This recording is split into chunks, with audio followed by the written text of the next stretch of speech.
सांगोला तालुक्याचे भाग्यविधाते आमचे कुलदैवत स्वर्गीय आमदार आबासाहेब देशमुख यांचे चतुर्थ पुण्यस्मरणा दिनानिमित्त त्यांना विनम्र अभिवादन। गुरुरे ब्रह्मा गुरुरे विष्णू गुरुरे देव महेश्वरा गुरुरे साक्षात परब्रह्म तस्मै श्री गुरुवे नमः। आबांची आठवण म्हणून मी त्यांची एक कविता छोटीशी लिहिलेली आहे। ती माझ्या उज्ज्वल काव्य संग्रह या पुस्तकात 2023 मध्ये प्रकाशित झालेली आहे। ती कविता मी आज आपल्या समोर सादर करत आहे। कवितेचे नाव आहे आबांची आठवण।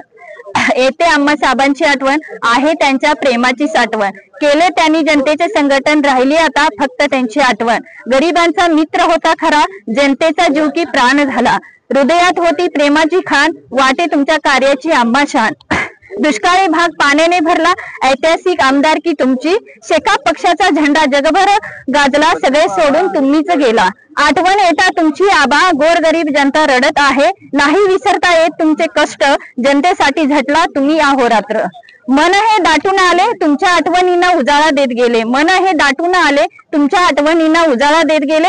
यावे परतुनी पुन्हा एकदा जन्मास यावे परतुनी पुन्हा एकदा जन्मास। तोच दिवस असणार आमच्यासाठी खास तोच दिवस असणार आमच्यासाठी खास। रामकृष्ण हरी। सौ उज्ज्वला बुरुंगले कवयित्री या नात्याने आबासाहेबांवर एक छोटीशी कविता सादर केली। धन्यवाद।